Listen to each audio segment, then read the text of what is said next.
So how many people have their laptops with NetLab installed? Nobody here.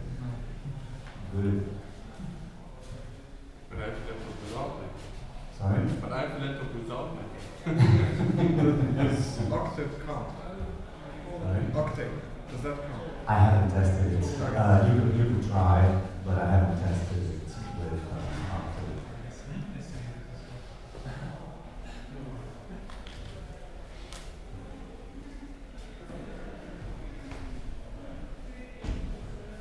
I mean, in general, I think in this room it's quite difficult to do all these things.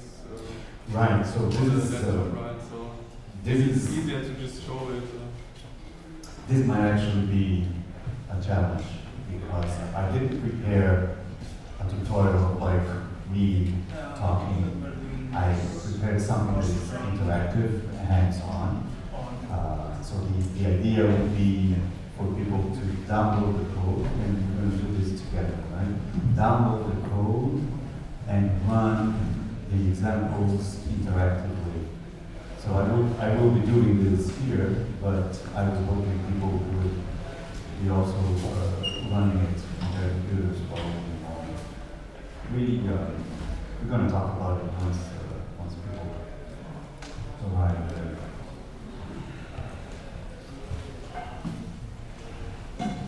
Just as a proposal, just for fun, to see actually to explore what he was capable of.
I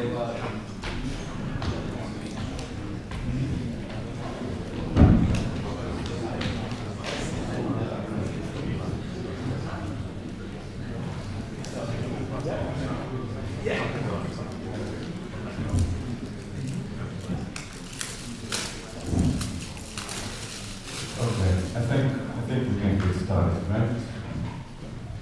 There's definitely going to be more people arriving. But, so, first of all, hello, good morning. My name is Marcelo. And I was just, before everybody else arrived, a few people were here before, I was actually realizing that it might not be clear that I prepared this tutorial as a hands-on tutorial. So I was, the code is available. This was my idea here that I'm going to introduce, the topic and the problem, exactly what we're talking about, that give the context. But my idea was for people to download the code and run it together, all of us, using MATLAB. So I was hoping you had your laptops with MATLAB installed, and they would follow along. So I suppose before we start, the question is how many people were aware of this and have their laptops with MATLAB. They can follow along. So okay, we have I assume enough people to justify doing it that way. But if you're not prepared, I will be running everything here on my own machine, right? But for the people who are going to follow along, my idea was actually to, when it's time to do the hands-on part, to actually come and help you if you don't have. So I'm not going to be just talking here, right? You will definitely be interactive. Hopefully, this will be fine. Also, for people who are not going to be following along. But again, I'll be running everything from here. So if you need help, if you're following along and you need help, don't hesitate to let me know that you need help. Okay. Okay. Oh, by the way, this is supposed to be interactive too. So if you have any questions, anything, just interrupt me and ask away. I've got a question. Yes. How do we get on the Wi-Fi? That is a very good question. You open the thingy that they gave you here. You find the program, and below the program for today, for example, in very small letters, they have Wi-Fi and DW guest, and then the username and a password. Amazing, thank you. And the only reason I know this is because I went downstairs and asked.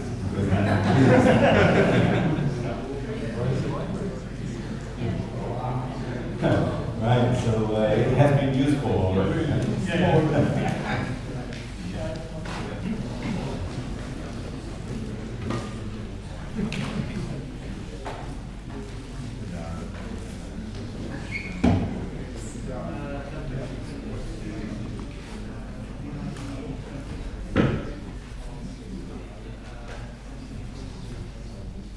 So I'm gonna get started. Right? I'm gonna assume we can just get started. So again, hello. My name is Marcelo, and this is going to be just an introduction, motivation to the hands-on part, where we're going to run the code. My idea basically was. This is in the context of the project that I'm developing now, and I wrote a lot of the code. I'm going to tell you exactly why, what the project is about, but my idea here was not just to tell you about it, but to actually get people to use the code afterwards. That is why I prepared a hands-on thing where you get to download the code and run it. Hopefully, it will be helpful. A few people have used it already, and I'm here to promote not only the project but also the code, right? So it's the Morph project. I'm going to tell you a little more about it. I'm going to motivate the project and why I am writing this code. So I'll talk a little about tempo spaces and musical instruments, and then a little more about musical instrument timbre and sound morphing. Hopefully connect everything together, right? The analysis, transformation, and synthesis in the sound morphing toolbox. And I have two different sound models implemented now, the sinusoidal model and the source field model. So we're going to run both, basically. And hopefully we'll get to the parts where we actually play around a little bit with the sound morphing toolbox. Right? So let's move on. So this is a brief overview of the project to give you some context. Right, so it's a Marie Curie project, an individual fellowship, one of the global ones. So basically, me again, the researcher, and the idea of the project is to use sound morphing to study musical instrument timbre perception. And we're going to get here, we're going to understand how. So there's an outgoing phase, which is what is going on right now in Montreal. The first year of the project was last year. I was working with Philippe Depal, who is sitting right there. And the second year, which is currently going on now, I'm working with Steve McAdams. And soon, in October, I'm going to be going back. Actually, I was going to say back to Europe, but we are in Europe. I'm going to go back to Marcelo, who is the beneficiary of the project, to CNRS Prism, the lab in Marseille with Richard, Henri Martinet, and all the others. So this was the general idea. The first and second years at McGill. So the first year, the idea was to develop modeling and transformation algorithms for musical instrument samples. And this is basically what we're going to be playing with a little bit. The second year of the project will use those models to study, rather to do sound morphing, to study the perception of timbre using sound morphing.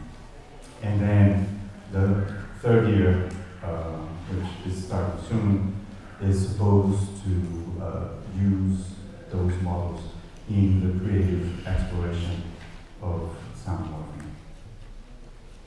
So, again, this is just a brief overview of the project, right? So the idea is to use sound morphing to investigate timbre perception. The focus of the project is musical instruments.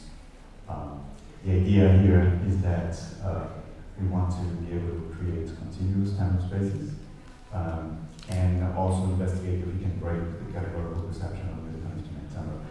I'm not going to present the research that I did during the second year. I'm just going to motivate this and introduce the code, right? But if you're interested in this part, the perceptual part, after the tutorial, I'll happily tell you about the results we have, the experiments, and everything. So, just so you understand better the motivation. So basically, musical instrument timbre. Before I go there, this is supposed to be interactive. So, what is timbre? Does anyone venture a guess? Color. Color. Sound color, right? Yeah, that's a good one. Anybody else? Quality of the sound. Sorry? Quality. Quality. I don't know. Quality. Quality, yeah. Anybody else? I'd say say it's a bit like the different phonemes in speech. It's like the things that get differentiated when the sounds morph continuously. There is a point where one sound becomes another, and you would call it different timbres, just like when you go from R to A, you call it different phonemes. Okay, so we're already using the morphing idea, right? So I like. All right, so I'm not going to keep torturing you with that because I prepared basically my own answer to that question. Perceptually, and timbre is related to sound perception, right? So timbre refers to the ways in which sounds are perceived to differ. And that's a very abstract way of talking about timbre, but it's the perceptual difference that is not accounted for by pitch, loudness, spatial position, duration, and many other, like room acoustics, stuff like that. So basically everything else, everything that is left. And everything that is left is basically the source of the sound, right? So if you have two different instruments that are playing the same note, same dynamics, right, corresponding to loudness. So it's not one pianissimo and the other one fortissimo. It's supposed to be the same note, the same dynamics, the same duration, same everything. You can still tell that those are different sources that are playing the sound. And the difference is basically what we call timbre. Timbre is the perceptual difference between those two. There are two ways of looking at timbre. One is the categorical view that is related to exactly what we just talked about, sound source recognition, identification, tracking in time. So for example, when you listen to music, if you have more than one instrument playing, it doesn't fuse into a sonic mess. You can still tell that those are different instruments, right? And it's thanks to timbre that they don't become one thing. So the idea of color is interesting, but it's a little different because colors they will blend together, they will mix and form a different color. And timbres usually, because of all the micro variations in sound, they will keep separated perceptually. They will be two separate tracks. And what we're talking about here, I'm already getting ahead of myself, but it's basically how to take those two and mix them into one. So this is the idea, right? So the sensory view of timbre is a multidimensional set of attributes associated with timbre spaces. I'm going to just show you what a timbre space is because it doesn't seem to say much, right? So this, the figure that you see here is one of the first timbre spaces to be created using multidimensional scaling. So I'm going to tell you the idea here. Each one of those blocks, I think I can look here. Each one of those blocks represents one different musical instrument. Let me see if I remember them by heart. So S3 at the top there is a string, is a cello sound. FL is flute. The S's are all different strings. TP is trumpet. TM is trombone. Right. So each one of those represents one musical instrument, and the position of those sounds in space represents their perceptual difference. So sounds in that space that are close together are perceptually similar, and sounds that are far apart are dissimilar or not as similar as the other one.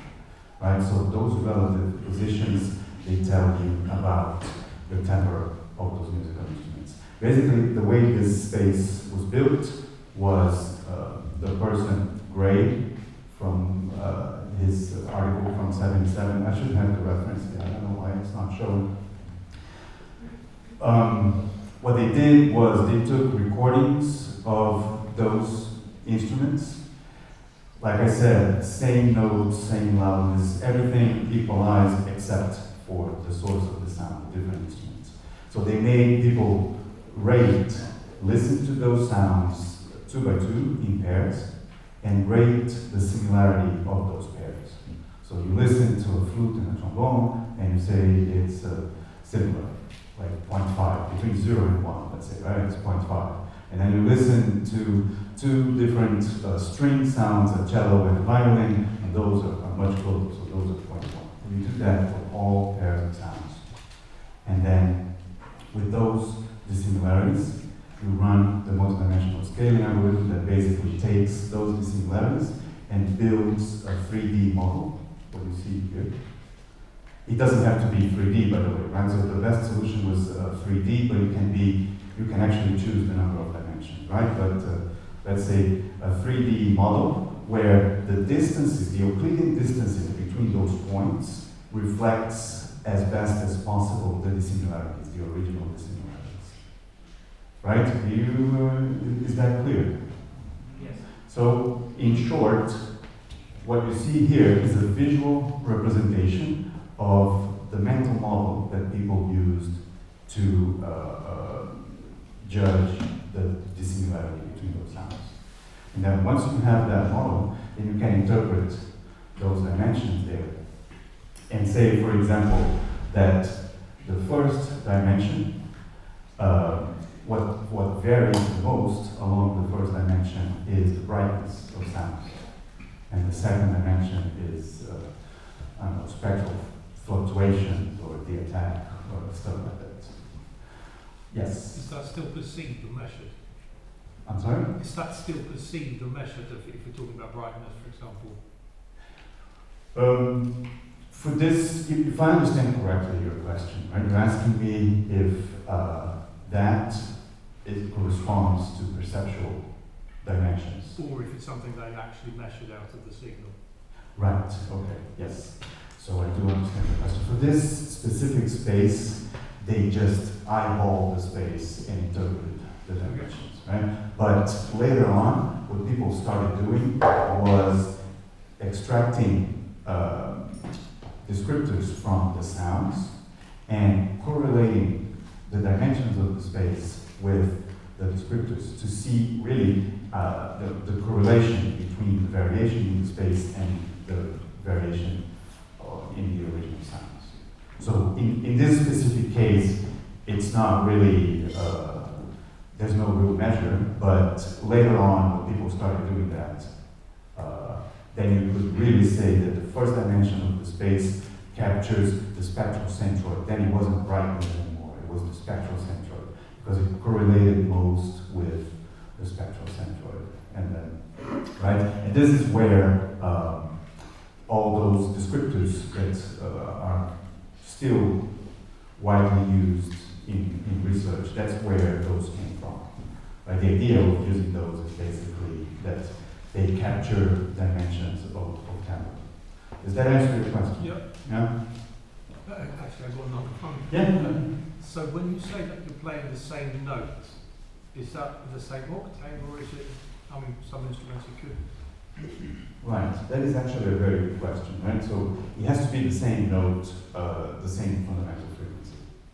So it has to be equalized. Everything has to be equalized except for, because again, it's not very clear when we just say timbre refers to the ways in which sounds are perceived to differ, but this perceptual difference is not accounted for by pitch, loudness, pitch. What that means basically is, if you have different notes, and you ask people what is the perceptual difference between those two sounds, you can't, if it's not the same note, then you don't know if the perceptual difference is because it's a different pitch or it's something else, right? So it has to be supposedly same note, same loudness, same everything. So the perceptual difference is not due to those factors, it has to be due to the different source.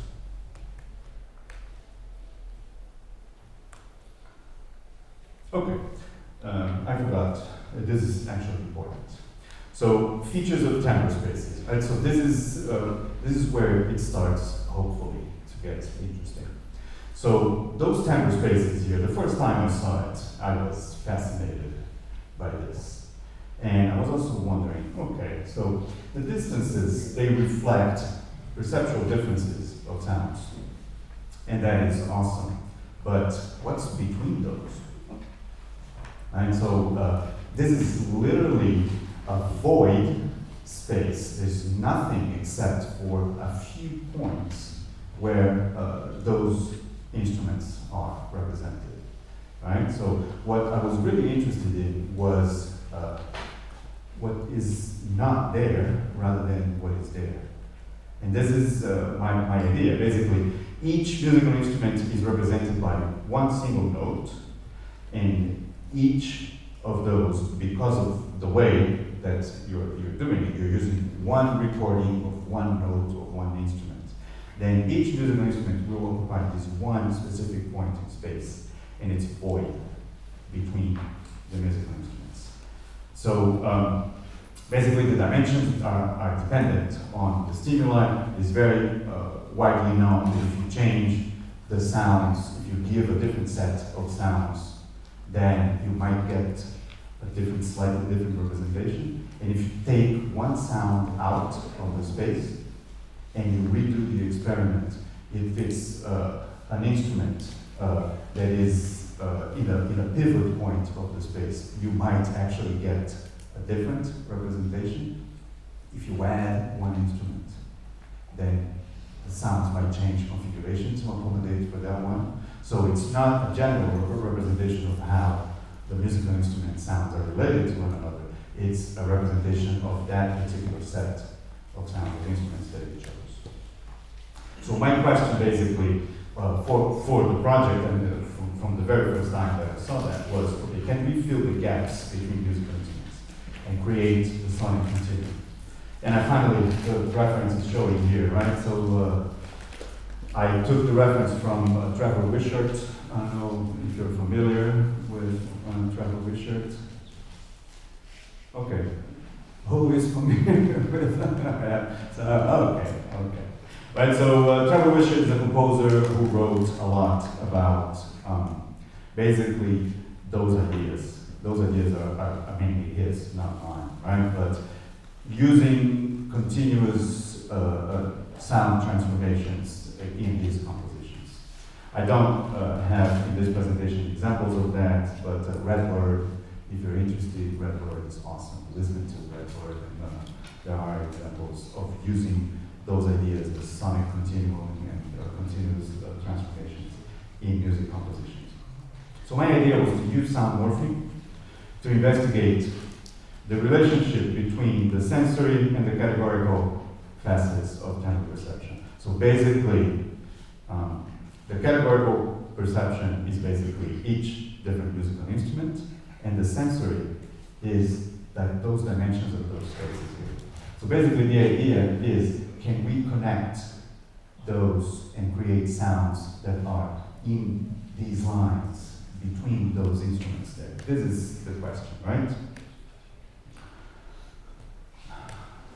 I'm gonna go ahead. I'm not gonna do the entire thing here because we're supposed to do hands-on, right? But this is an example of what I'm trying to do, right? So this is obviously for images, and I like that this still gets this reaction, right? But the first time I showed this image, one of those was still present. So anyway, the idea is similar to this, right? You have a source, which in this case is, let's say, Bush, and a target, that is Obama. And you associate this interpolation factor, this alpha that we have here, to the transformation between those. When alpha is 0, you are at the source. When alpha is 1, you're at the target. And you can set alpha to intermediate values. Here you have 0.5, 0.75. And when alpha is 0.75, for example, you should be closer to the target. But if you look at it, there's still a little Bush in 0.75, right? If you look at 0.25, it's more Bushy than Obama-y, but there's a little bit.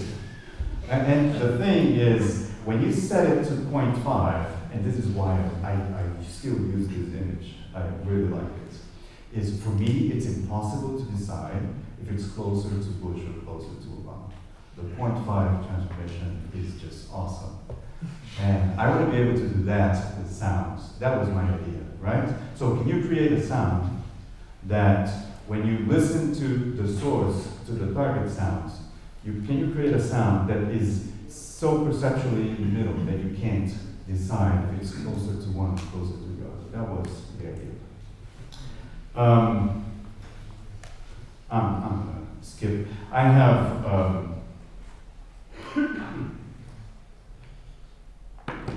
yeah, okay.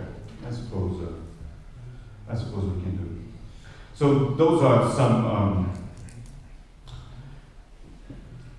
I suppose in order to understand what sound morphing is, it's important to understand how not to do it, right? So every time I play examples of morphed sounds, there's at least one person that goes, oh, instead of all of this, I would have just played the sounds together, just mixing them, right?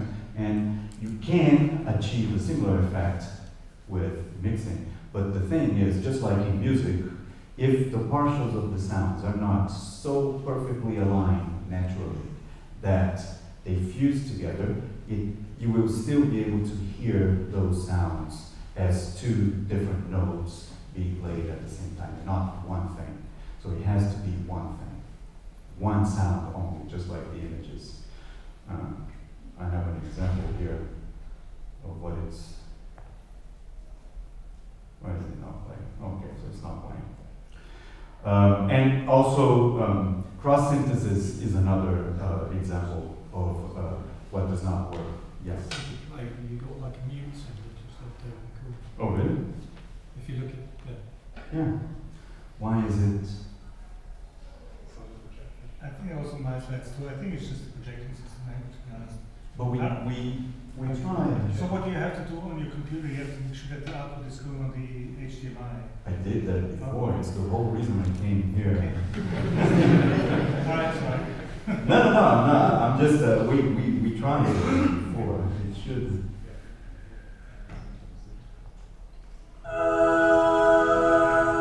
So it doesn't work when it's,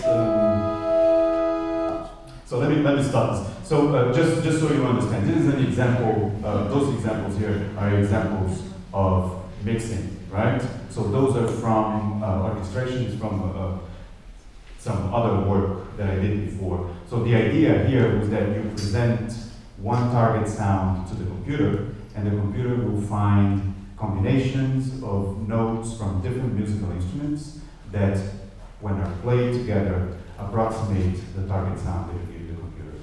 So you're going to listen to the target sound given to the computer, and then different orchestrations, different combinations of notes being played together, approximating the original sound. And the idea here is to still be able to perceive that those are different notes together. They're not blending.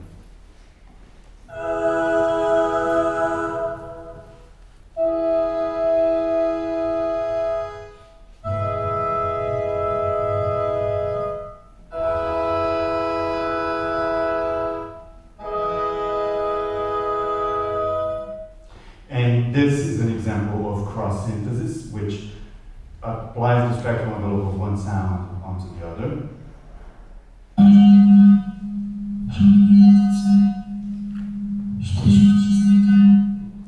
So this is the spectral envelope of somebody speaking and a clarinet sound. I think I'm just going to do it like that, so I can play the sounds. So, morphing. How do you do it? Basically, you have a source and a target sound. You apply the model for those. You obtain the parameters of the model that I have with a little hat. And then you establish correspondence between the parameters of the model for the source and for the target. You interpolate between the corresponding parameters, and you resynthesize from the interpolated parameters. That is basically the idea here. I'm going to go on and play examples. For sounds, because of the time dimension of sounds, then it's a little more challenging to do it than with images. Images, if it's a video, for example, then you also have the time dimension, right? But images are static, so there's only one way you can do it. But for sounds, you can also vary the transformation along the duration of the sound. So I'll play a few examples that do that and explain the difference. So one way to do it, that I'm calling dynamic morph here, is just the interpolation factor varies along the duration of the sound linearly. So you start at one sound and gradually you will hear it transforming into the other one.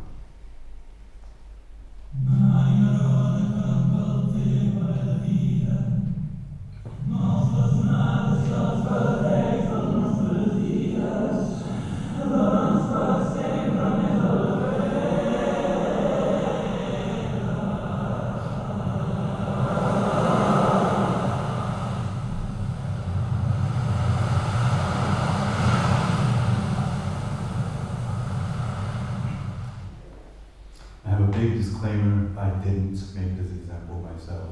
This Xavier Serra gave it to me. It's an example that he created that I really like because the wave really goes well with the voice. But anyway, the other way you can do that is the interpolation factor. You don't have to vary it linearly. You can play around with it. So in this case, it's going to go to one sound and come back.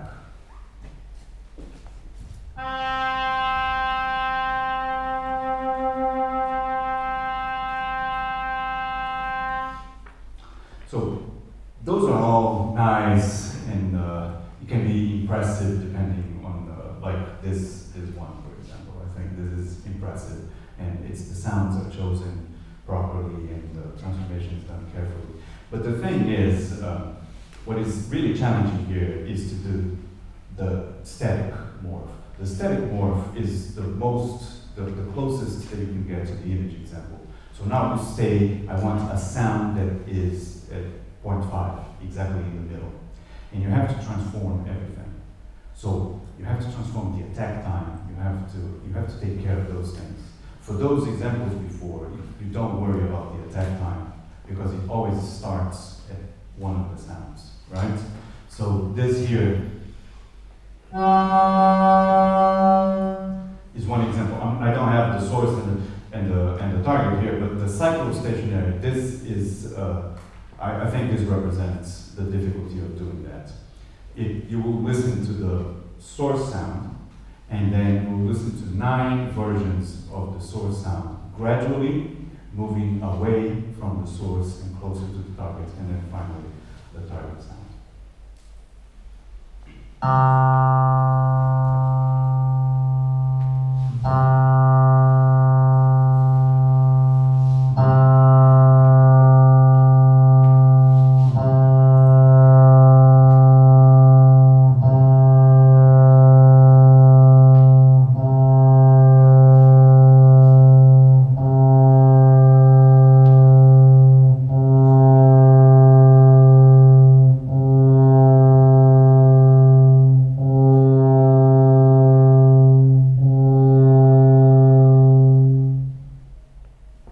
So I chose those 2 sounds basically because the first one has a very sharp attack and the last one is a very slow attack that builds, and most of the transformation, the perception is the attack. I don't know if it was clear, but the attack starts sharp and little by little it starts to gradually build up. Okay, so hopefully it's clear at least the motivation of what I want to do and what I want to present. So far, yes. Yeah, you are the one who raised your hand, yes. So when you morph between attack times, do you just get like a middle attack time value, or you get a attack dynamics that's between the 2 instruments? What do you mean by attack dynamics? function that would go from say 0 to the full volume, right? Like either the attack would be convex or concave. Like in the same amount of time, the attack can take different trajectories, right? Of intensity versus time. It depends. I'm not 100% sure I understand. I understand the question, but I'm not sure I understand how you are looking at the problem. So I'm going to tell you how I looked at the problem, and you can tell me if this is what you're imagining. The attack time from those timbre spaces, it varies logarithmically.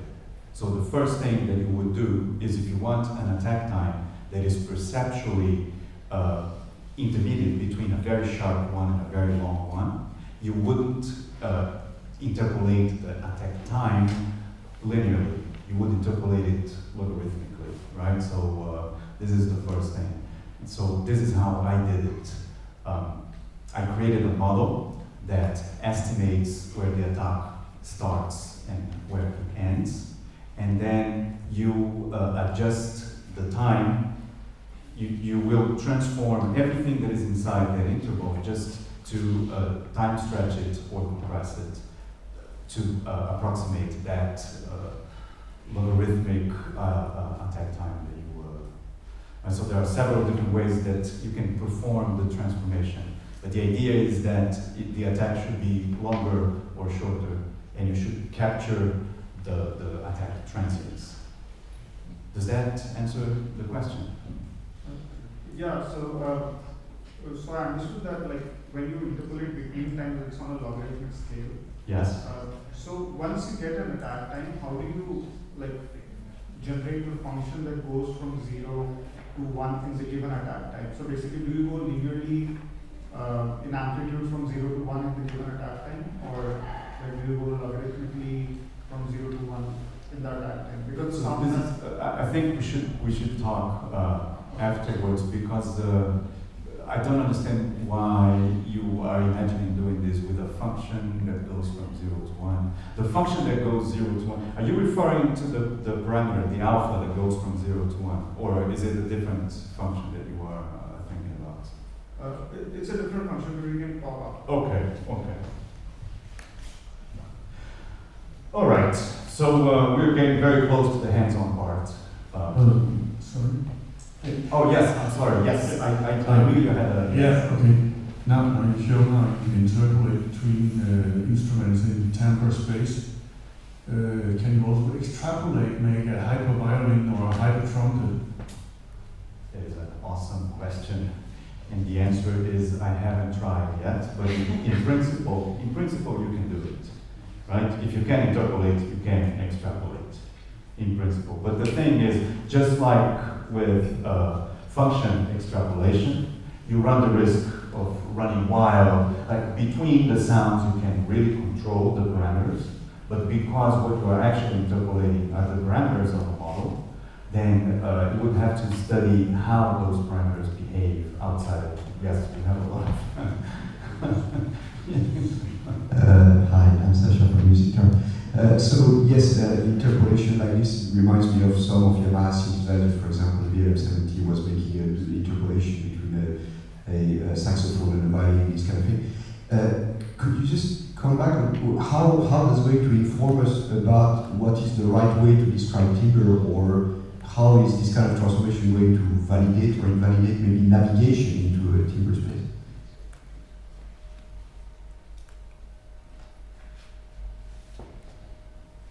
So filling the gaps, I understand, but what I don't understand is how that helps us navigate with timbre. Hopefully this answers your question, right? So I'm not going back, I'm going forward. If it doesn't answer your question, then we can't go back. Right, so my idea was basically, this sort of represents the timbre space with the source and the target sounds. And what I want to do is to be able to place the amp, the morph, in the middle between the source and the target in the timbre space. So I was just talking to a physicist about this problem, and he told me, oh, that's easy. As a physicist, what I would do is I would take ST, draw a line that goes across them, interpolate them, basically, right, and S. and I mean, you know, you choose the position, and I'm like, yes, this is exactly what you want to do. The problem is this is perceptual, and nobody knows how to take, except for those points that you already know, that you know the sounds. Nobody knows how to choose any other position in that space and resynthesize anything that corresponds to those, right? So this is the problem, right? Yes. Are you going to talk about neural networks?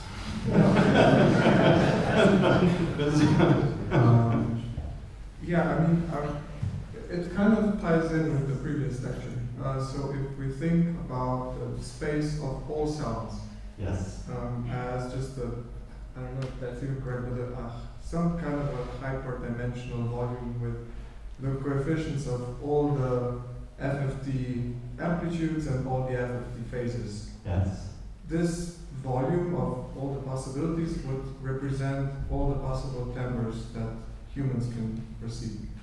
No, but go on. I'm going to tell you why not. But go on. Okay, yeah, that's the part that we get to. So basically, I mean, those are static timbres. So any sound, any static sound or periodic sound can be represented with one point in that space. So one footprint of an FFT.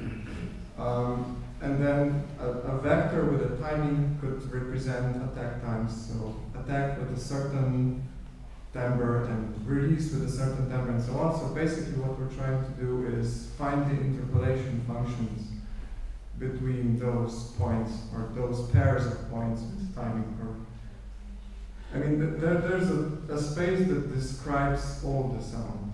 I suppose. So, yeah. The first thing is, I don't have the quote here, but maybe from memory.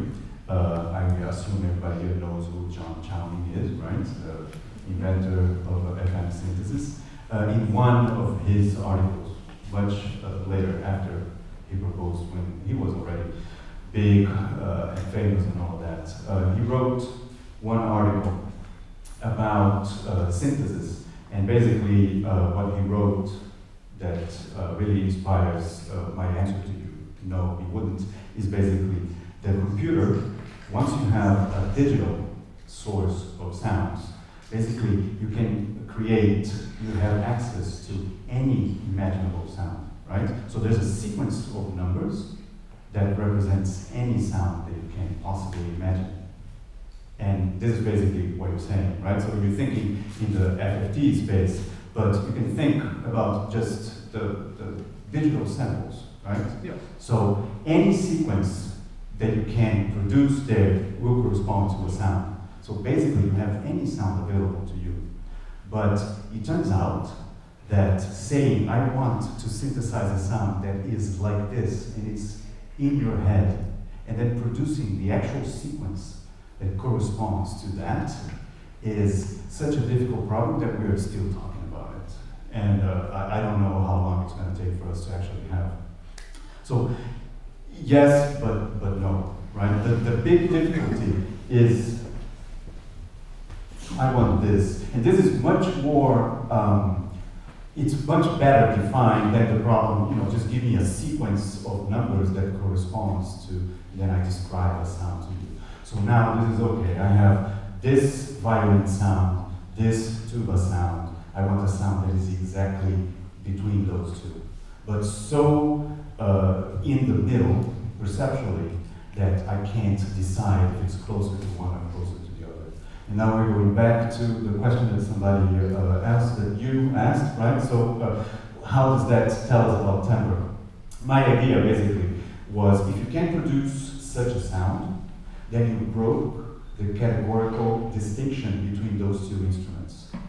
And now you created this hybrid sound that is neither the, what did I say, cello or whatever the source or the target sound, right? So now you have to understand what the characteristics of this new sound are that make it different perceptually from those two.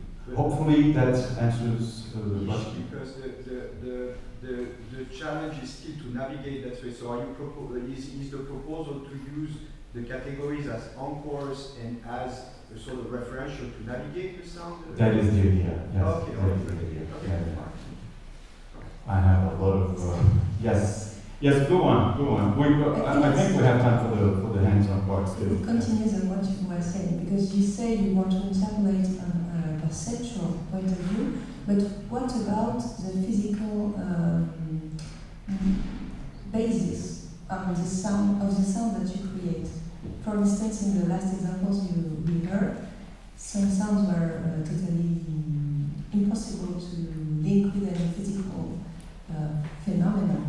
Do you see what I mean? Yes, and that is the entire idea behind Trevor Wishart's sonic continuum and all of that. So, in his opinion, and I'm borrowing a lot of the ideas, those sounds that are linked to physical objects, they are boring because you are limited to that, to whatever the object can do. So a violin, for example, it produces beautiful sounds and all of that. This is not the point, right? The point is, I can only do violin with this violin. And with this piano, like, it's only piano-y. Like, you can, do the prepared piano, but still, there is so much more if you think in terms of everything. And I'm going to go back to him, right? So there's so much more that we can do than what those physical objects can produce. One good example is FM synthesis. Right? People are still making music with it, and it corresponds, as far as I know, to no physical object besides the circuit that is. You know what I mean? Like. Sure. But you take the example of violin and piano. On the physical point of view, they are really similar, and they are based on the same physical phenomenon. And so there could be a morphing between a piano and a violin that would still rely on the physical model of a plate with strings. So hopefully we're going to get there. When we talk about the sinusoidal model and the source field model, we're going to get there. Hopefully we'll have time to do all of that. Right? So.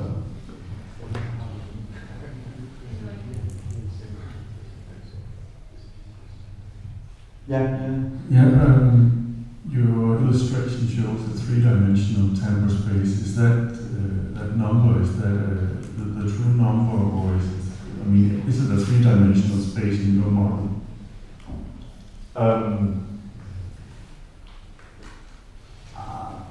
My model is not the timbre model. My model is the signal model.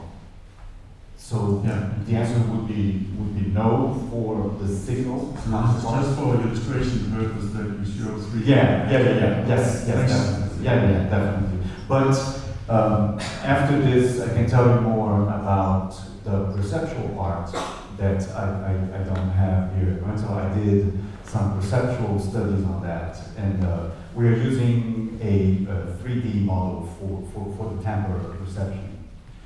So hopefully this, I think now everybody not only understood, yes, we can go on, but I think everybody understood the motivation for what I'm going to show, and I think we can do the hands-on part. Thanks. Yeah, I think I'm going to be the one talking about the neural networks. Also connecting to the question before. So the model that you created is, I guess, an explicit analytical model, right? An explicit, I'm sorry? Analytical model. Yes. Yeah. Is it possible in the kind of the space that you project the sound in to resynthesize the timbre or whatever else the model is representing back? Like, does it describe everything? Yes. Okay. It does, and I'm going to use this to jump into the hands-on part, because this is basically what we are going to do now. Right? We're going to run the code that does that. And so who is ready for the hands-on part? And I want hands up just to have an idea if we have to do that or not. I have a laptop up there. So shall we go into the sinusoidal model first? You have another question? I mean, I had another question. Go on. We can also do this later if you want to skip respond to the Right, yes, hands-on so, part. and I will, if you need me, raise your hand and I will come by. I will just briefly show, the sinusoidal model is the first one that we're going to be looking at, and this is sort of the answer to your question, right? So, just very briefly, for those who are not familiar with it, those are the steps in my implementation. It's, I suppose most implementations will use these, but in my implementation of the sinusoidal model, right? So you have the STFT, you take magnitude spectrum and phase spectrum. From the phase spectrum, you just estimate the phase. From the magnitude spectrum, you will do peak picking. From those, from the peaks in the magnitude spectrum, you estimate the frequencies and the amplitudes of all the peaks in the spectrum. And then you will select which one of those correspond to sinusoids. Once you have those, you will do partial tracking, connect those peaks across the frames of the STFT, and as an additional step, you can select those partials that are harmonics of the fundamental. Throw away the rest, and you will have only the harmonics. And then from that, you can resynthesize the sound, and we're going to listen to the result, like how close it sounds to the original one. If you have that kind of representation of the sound, it's basically time varying sinusoids that capture the harmonics, then you already have everything you need. You have that for the source, that for the target sounds. You just connect the partials, interpolate the amplitudes and the frequencies, and resynthesize that, and you have yourself a morph. Hopefully that's clear. Before we go there, it's okay. So let's go here, right? If you are in the program, if you click here, tutorial, companion web page, you land here. Click here to download the code. I'm just going to do it to show you. I have the code, but you download it to your computer, right? So I have it here, and you have everything you need inside. All right, so I'm going to give you some time to do that. Please let me know when you're done, so we can move on. Sorry, quick question. Yes. Have you tried a real-time implementation? It's a MATLAB prototype for now, so it doesn't work in real time, it doesn't run in real time. But the initial idea for the project was for the third year, was to have a real-time implementation to do what somebody else was talking about, right? So you can play around with those in real time. So you can navigate in the tempo space in real time. Has everybody had the chance to download the code?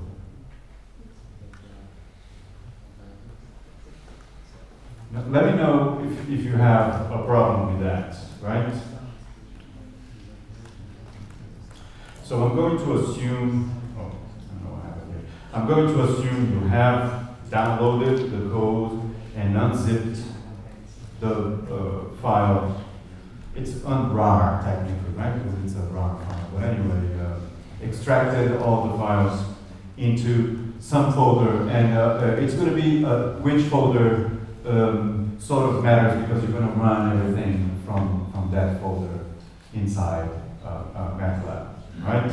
So the next thing that you do is you start MATLAB, and I'm going to redo it. Right, so I am assuming that you downloaded, you extracted the files, and you placed it into, in my case, this folder here, tutorial. So if I navigate, when I open MATLAB, if I navigate into, the tutorial folder, I'm going to click here. This is the extracted, right? So here I have audio. You're not going to have the same thing exactly, but I have the audio. You're not going to have this folder here. You're going to have these. This is where the code lives for you. And the audio, and those two scripts here. So the first thing, for those who are following along, I will ask you to open the SFM, MLX, and the SM MLX files. Those are MATLAB live scripts, so the equivalent of a Jupyter notebook thing for Python, but for MATLAB. That means basically it's just like a MATLAB script, but it's interactive. So you don't change the variables by hand, you will just click on things. There's a drop down menu here to choose. Right? So once you have done that, I have already. Okay, so I'm still assuming everybody is being able to follow along, right? So once you have done that, the first thing I ask you to do before we move on is to try to run both, just to make sure that everything is running properly, right? So this script here is going to be run here every time. But basically what this does is, and you can do this by hand, I think it's the best is to do this by hand, is to go to the folder where you have extracted the code, right click on it, and, oh, well, it's already, in my case, it's already in the path, but add folder and subfolders to MATLAB path. So MATLAB will be able to find where all the code is, basically, right? I'm not going to remove it from my path. So now, assuming that everybody is still following, the prelim code does that for you, right? Every time you run it, it will add. It's just to avoid that, But please run the SM and the SFM files and tell me if it's working or if it broke. I want to run this now. So the first one is the sinusoidal model, and I'm just going to run it before I tell you what's going on. So I'm going to choose the bass clarinet sound. It's running. It might take a while because I cleared.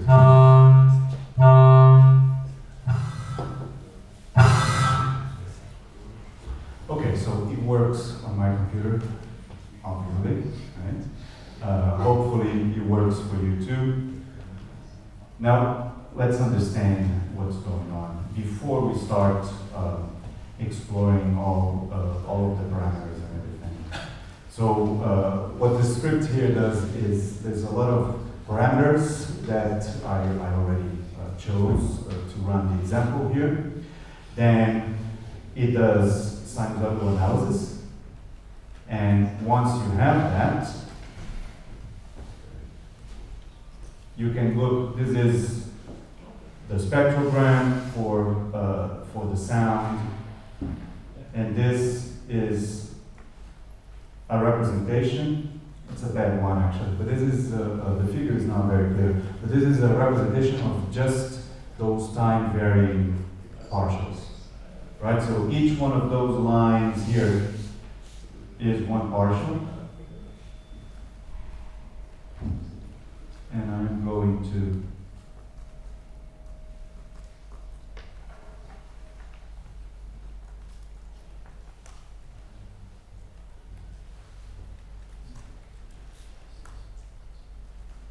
let me see.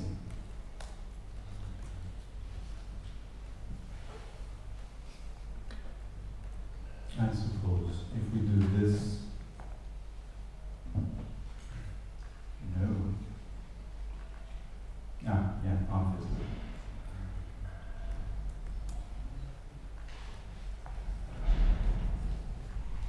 So this is a better view of the partials, right? So each one of those lines is one sinusoid that captured a time-varying partial. And once you have that representation, then you will resynthesize the sound using only the information that is there. So this is the STFT. It has all the blue information here is still in the STFT, and then what we extracted was basically this here, right? We extracted only the partials, as you can see here. And now you resynthesize the sound from this information here. And what we see here is they are very, very close together. So you can't really tell. I guess the other figures are better, right? So here what we see is a plot of the original waveform in some color that I can't see because I'm colorblind. I have no idea why I choose those colors, but blue or whatever the color was. And then you have a gray waveform that is the, oh, somebody was able to run it. Somebody else there. So you have the gray waveform is the resynthesized sinusoidal model, and the black waveform is the residual. And the residual is basically the original waveform minus the sinusoidal, the resynthesis. So it's basically everything that was not captured as time-varying sinusoids, right? So now, here you have, again, only original and sinusoidal model, so it's hard to tell. They're very close together except for a few differences here. I think it's most clear when we look at the original sound and the residual. This is what we have here now. So I think what we really want to do is listen to the sounds, right? So here we have the original. It's, I chose, by the way, I forgot to tell you, the audio folder has a few musical instrument sounds. And there's one speech sound that we're going to use for the next one. The parameters of the model that I chose to run here, they are appropriate for the isolated notes of musical instruments. But we would have to tinker the parameters a lot to be able to model the speech sound because of the varying fundamental frequency, right? So you can try to do it. If the quality is not very good, it's because you have to play around with the parameters. I'll happily do that with you after we're done with this, which, by the way, should be very soon. So, okay, let's listen to the original sound and the sinusoidal model.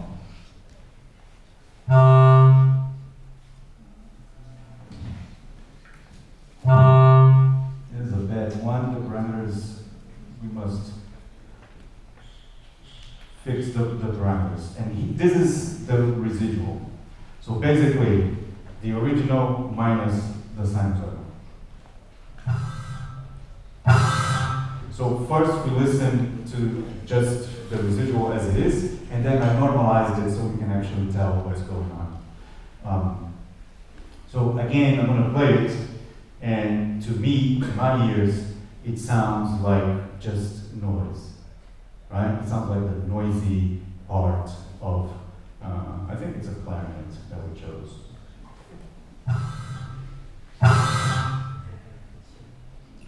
But we can do better.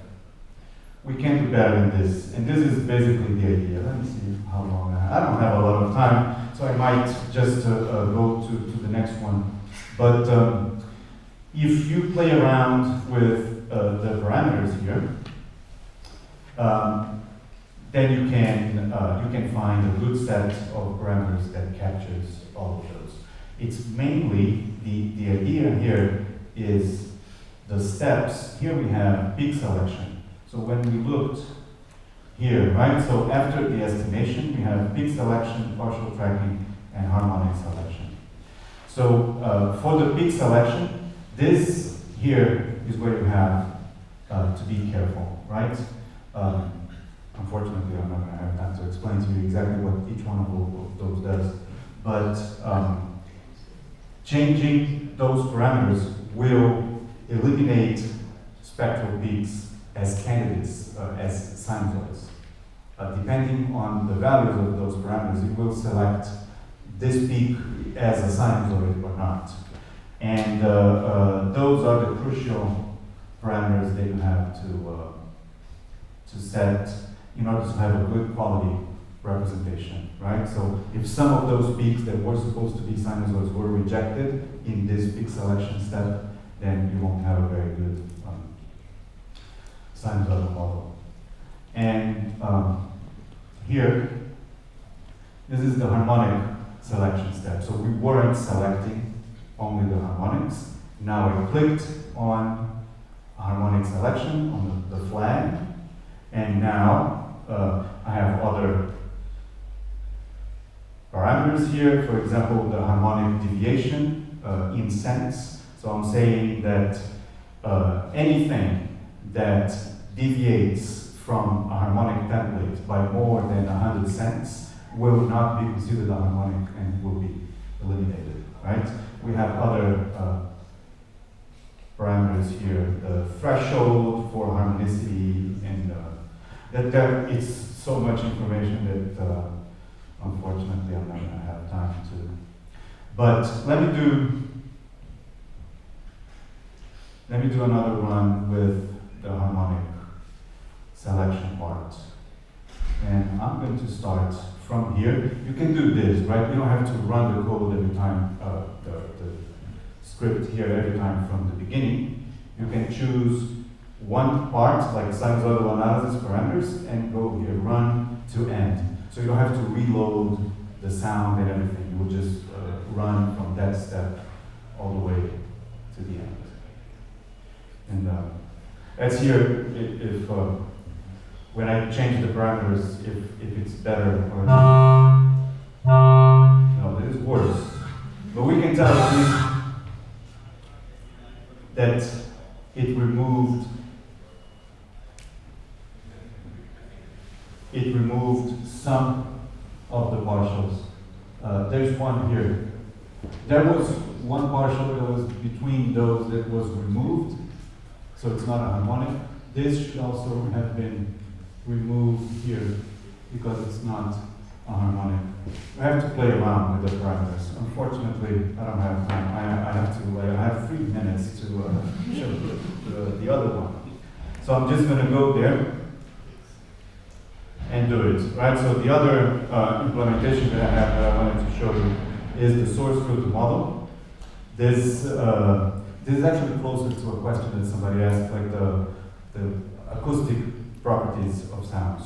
So here, the model basically does STFT, then estimates the spectral envelope for each of those frames. There's a conversion step, depending on the estimation algorithm that you choose, because we need LPC, linear prediction coefficients, to do the inverse filtering operation and estimate the source. I prepared a few slides with linear prediction and all of that. We will not have time to look at that. Who else is hungry and does not even want to look at that? So, are you applying any windowing function to the time buffer before applying the Fourier transform? And if Yes. so, how much of an impact does it have on the result if you try different windowing functions? Okay. Have you control on? Yes. You can control the window. And it's actually, you can do much more. So this is how you control the window, right? So spectral, oh, there's analysis twice for some reason, spectral analysis window. So you can choose from a few different windows here, and depending on the window, you will certainly impact, let me do hand here.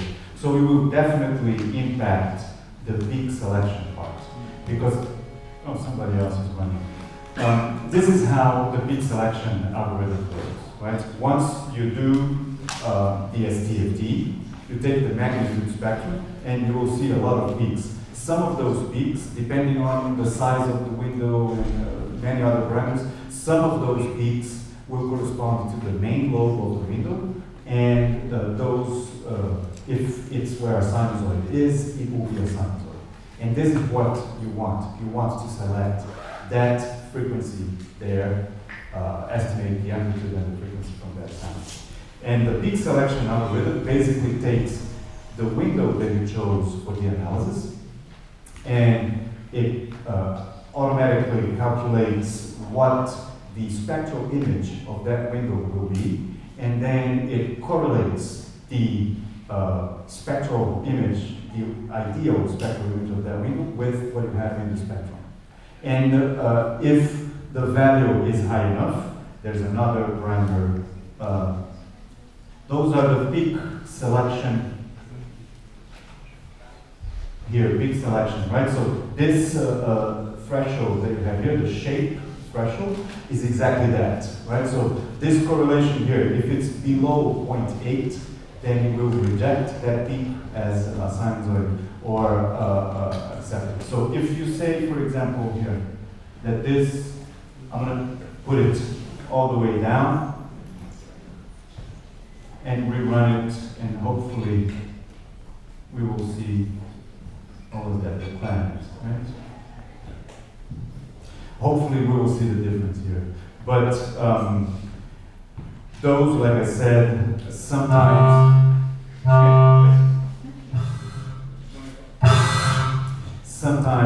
you get results that don't sound very good because those parameters will reject peaks. So you really have to carefully tune the algorithm to get good results. So we actually, we would have to play around with the harmonic selection part, but this looks much better quality than before. Let's listen again.